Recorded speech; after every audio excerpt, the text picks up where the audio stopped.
Broadcasting from the business capital of the world, this is the Podcast Business News Network.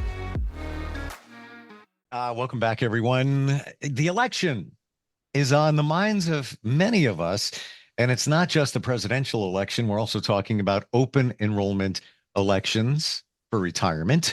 All comes down to money now, doesn't it? She's an expert in that area. She's the woman behind 3B Financial, our financial professional of the year. LaTanya Stewart is back with us. How you doing today? I am wonderful. How are you, Steve? I am good. It's funny. I was just texting with somebody and they're on their way to vote early at this time. Why don't we start there? Okay. What's your feeling in terms of the election? Are you seeing a lot of people holding off on making purchases, like certainly cars? I'm hearing that everywhere where everybody's having the brakes. People have been holding on to their vehicles. Average is like 12 years now. Do you think after, regardless of who gets elected, and we're not doing politics here, Yes. do you think that the faucet, the financial faucet, is going to open from that point, and people are going to feel at least more comfortable? I think they will once they find out what the feds are going to do with interest rates. And that's the big question. So everybody is holding on tightly to their money, not making big purchases, like you said, cars, homes. We're waiting to see who's elected and what they do, and then what the feds do with the interest rates. Because that's going to drive how people decide, are they going to spend money, where they're going to spend it, and how much are they going to be willing to spend? Yeah, it's interesting. If you go back a year or so ago, many were saying with the interest rates, if you're looking to buy a house, just have the brakes. I'm telling you, the spring of 24, it's going to change. It's going to start dropping. Nothing really has changed. It's kind of in the same, a little point here, a point there. But we really haven't made any changes. The only difference is I'm seeing housing prices going higher and higher because there's less inventory. So many are getting $50,000, $75,000 at least above their asking price. Do you see the interest rates within mortgages potentially dropping soon? The plan is hopefully in the beginning of the year, once we have a new president-elect in the White House, seeing what they're going to do. But one of the things, like here in the Bay Area where I'm at, housing prices are going up, but people are stopping because they don't have the funds to come in and do the homes that require the remodels. Mm. Like the homes that are move-in ready, they're moving in certain areas, but others where you need that $50,000, $75,000 to make a couple of upgrades, people aren't buying those homes because they don't have the assets and the resources to do that. Yeah. And that just add that on top of the asking price, the listing price, and also the pain and suffering of going through that. Not that you want it perfect to move in, but to minimize that. Um, Plus, it just looks like people are just waiting and then renting, but then that's a whole other situation. The price of rentals now. Those Um, are going up. yeah, and price fixing. That's what I'm hearing too when it comes Yeah. to rentals. Hmm. Uh, what's your biggest concern financially when you look at things in a global view, the United States or the world? What concerns you as somebody that deals in the financial area? Where are we going to land?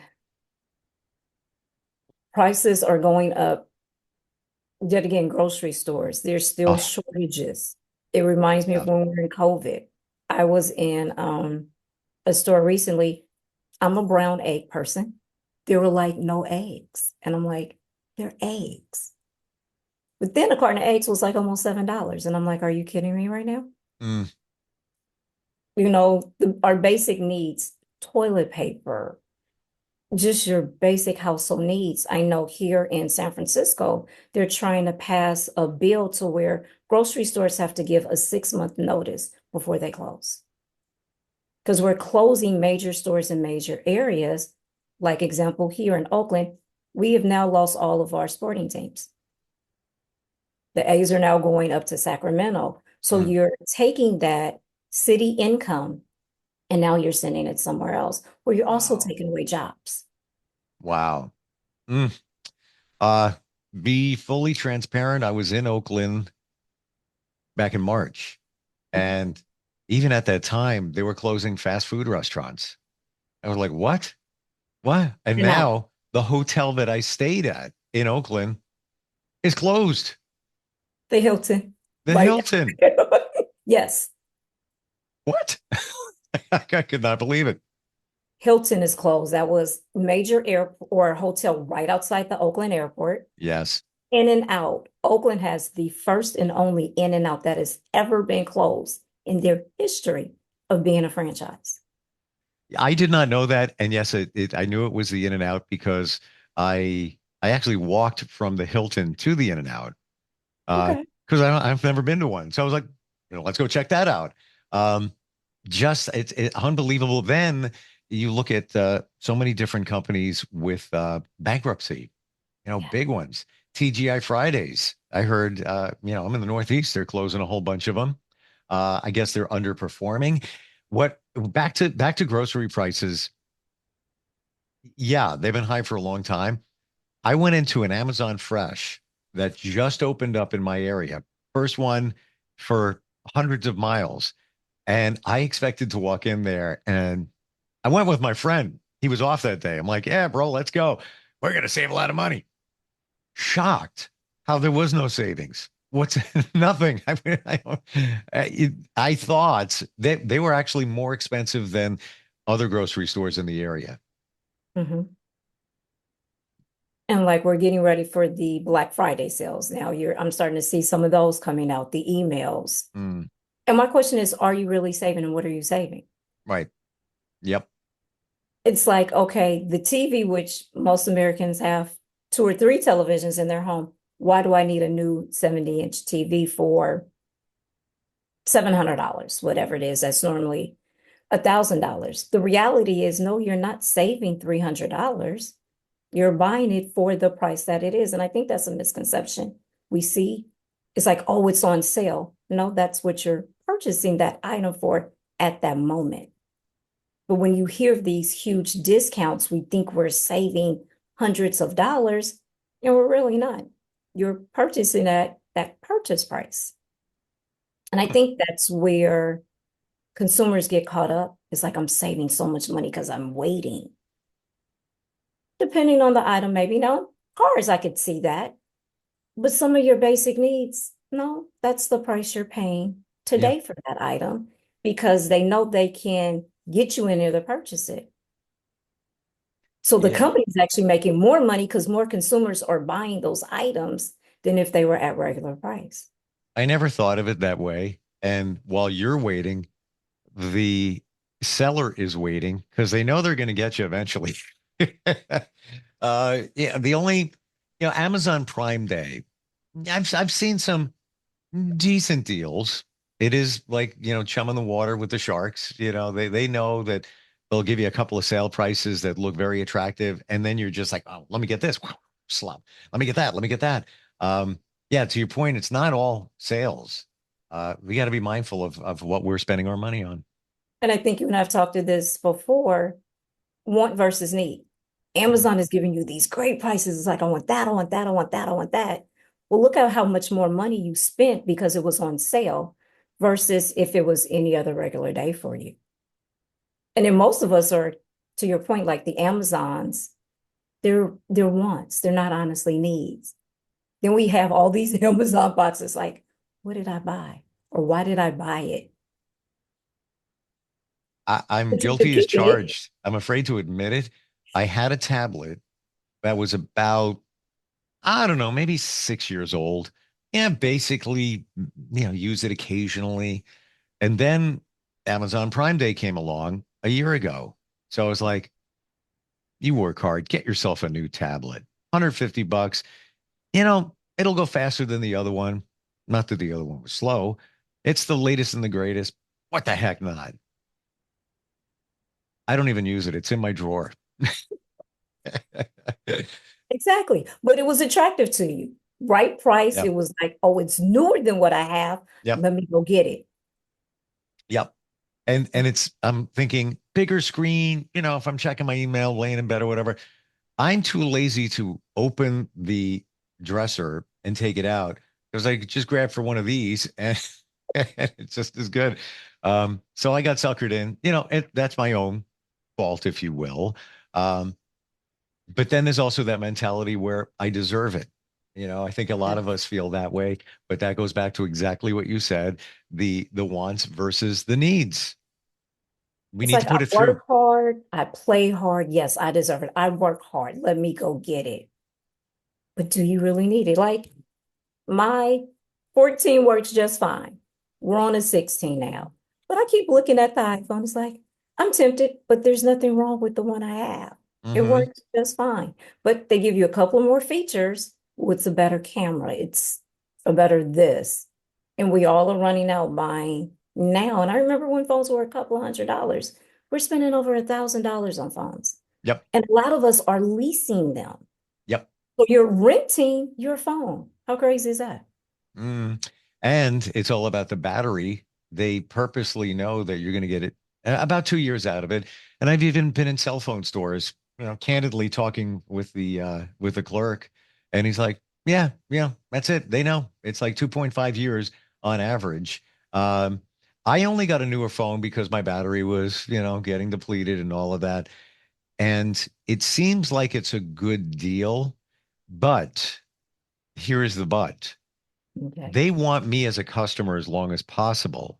So even though they may not have given up a lot to give this phone, uh, minimal price I'm paying for it. Maybe it was free, part of the package. I can't even remember, Hmm. but I have to be with them for another 2 or 3 years. Exactly. So when they already figured it out. They already have me, and if I leave, if I say, I'm done with T-Mobile, I'm going to AT&T, there will be repercussions at the end. And that'll be that. Crazy. Exactly. Uh, while we're talking about elections, let's talk about open enrollment for retirement. You have to elect to do that. Can you break that down, explain that to us? Open enrollment happens every year. Some companies, we find yet again better benefits, better cost prices for the employer and the employee. So most of us, medical, dental, vision, your standards. But then there's those extras, the health savings account, your HSA, your flex spending, your FSA, and retirement. Those are the three that become question marks. They do come with IRS limits. Do I need them? Do I not? One of the things I tell clients, especially if they have partners, have the conversation. Bring home your booklets. Nobody wants to look at it. Pull them up online. Mm, Who has the better rate? Does it make sense for me to carry the family or you to carry the family? Start to do the price comparison. If you have children, I remember when my daughter was in school, she needed braces. So I did the flex spending account. When I had the after school care back there, I could kind of guess what it would be for the summer. That was my set aside savings to pay for summer camp during the summers. mm, Um, I am one of those people that have vision issues. I have visual assistance. I use my HSA for my glasses. I don't wear my contacts as often as I used to, but that helps me offset that cost. And then you and I have talked about that 401k, planning for retirement. That's scary. Or people will just pick a number like, okay, I can do 2%, but they don't know what to do with the investments. So I tell people, look at the provider and pick up the phone. Many 401k providers through your employer will offer a financial advisor for free to help you make the right selection for you. Pick the right portfolio. Some of us are aggressive, some of us are moderate. Our threshold for money and investing, and if you will, gambling in a sense, we shy back. We all look at that very differently. Utilize the asset. Your bonuses are usually paid in March. Most corporations, you have your normal 401k and then your bonus. But what I'm learning is those that are the 150 and above K earners, they'll send the whole 401k to the retirement max out for the year. Those that make less, we're picking and choosing, or we're not doing it at all. mm. I say, look at your age. Are you closer to retirement or not? The Roth IRA, you're paying taxes up front. Pre-tax, you're not. You can wait because you have 20, 30 years before you retire.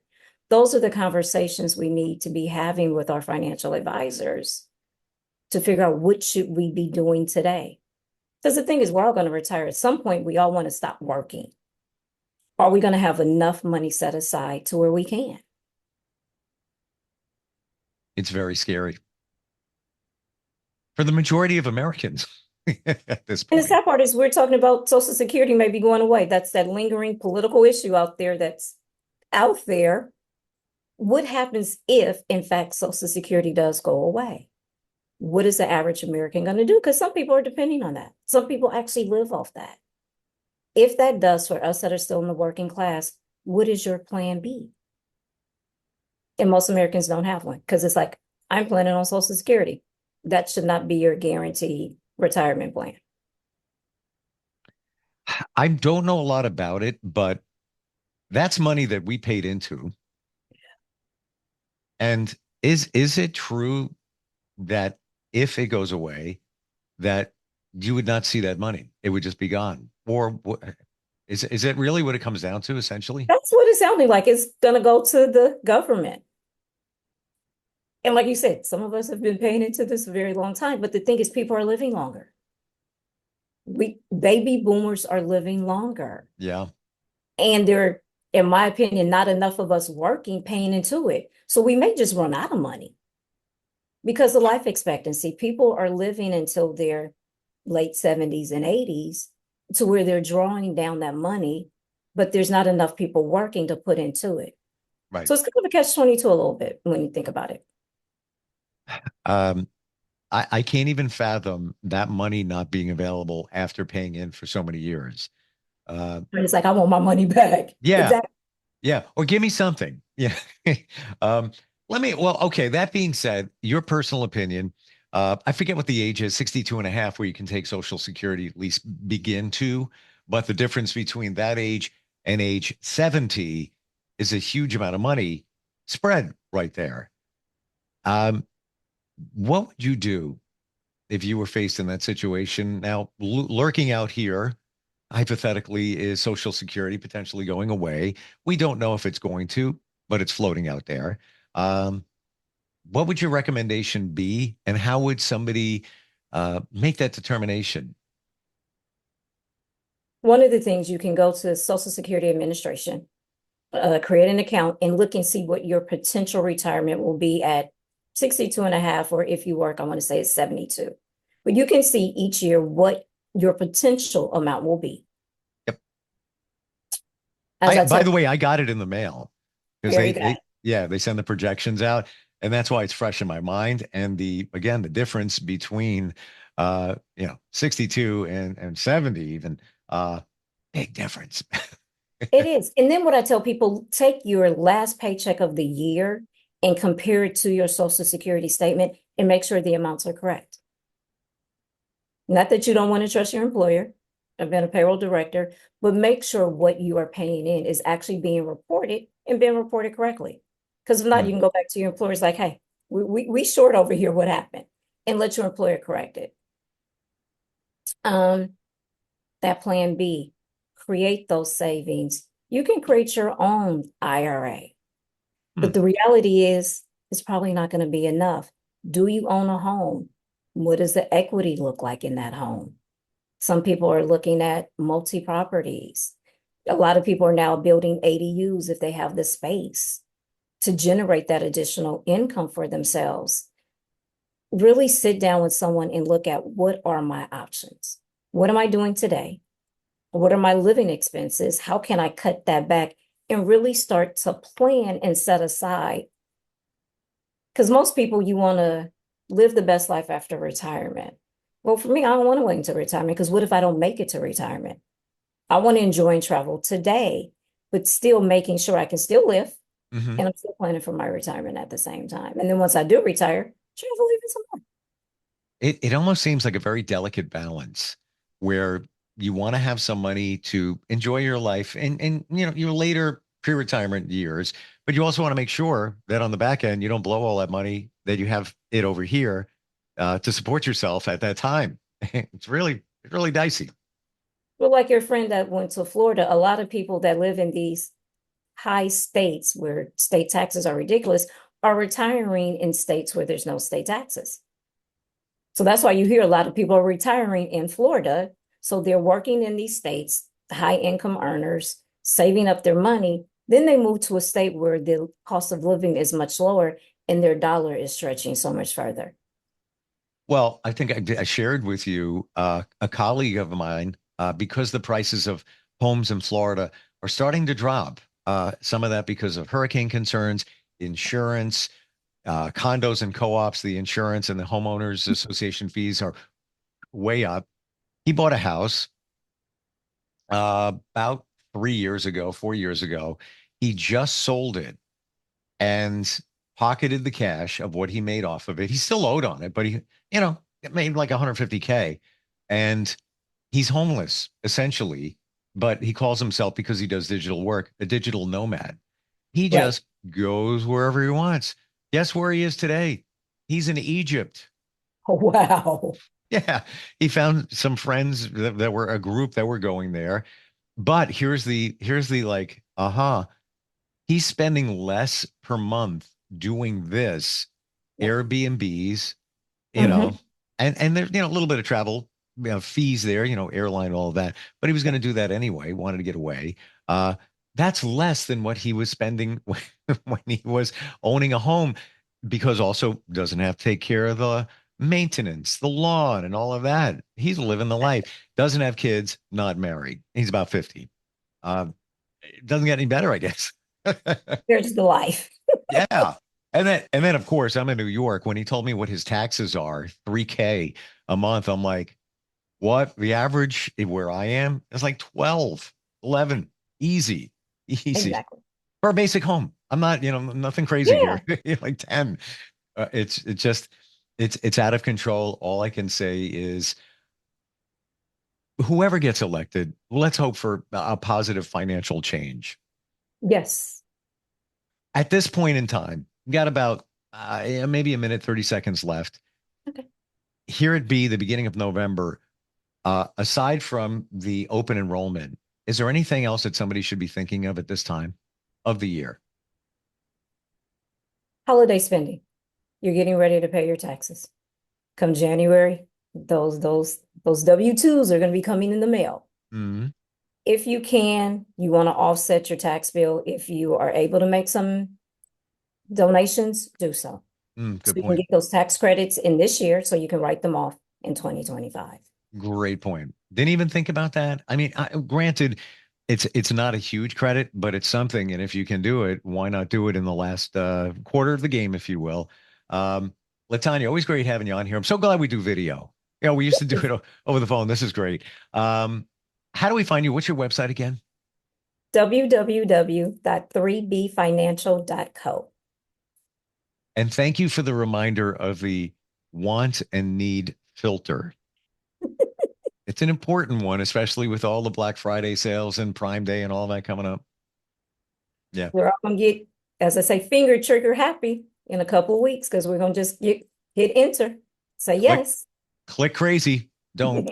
All right. Appreciate you. Thanks for being here today. Thank you. All right. We'll be right back.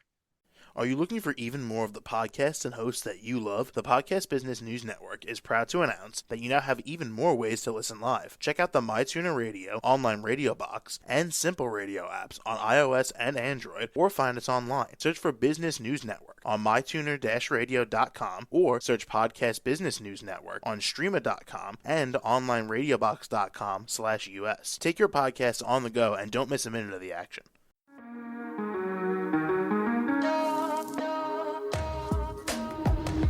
Broadcasting from the business capital of the world, this is the Podcast Business News Network. For nearly 2,000 severely injured veterans, everyday life has become filled with barriers. Day-to-day simple tasks can become pretty daunting. I have to carry my chair up 2 flights of steps or have somebody do it for me. What scares me the most is just the falling. When I'm struggling with my house, I think, to have that one great barrier just knocked down, it's crucial. Home for Our Troops is a wonderful nonprofit that builds a mortgage-free, fully adaptive, handicap-accessible house. And there's no catch. It'll be our very first home that we've ever owned. This is a game changer. This is where your life begins again. We need you to join us in completing this important mission. Please visit hfotusa.org and help build homes and rebuild lives. Because of you, everything's going to be okay.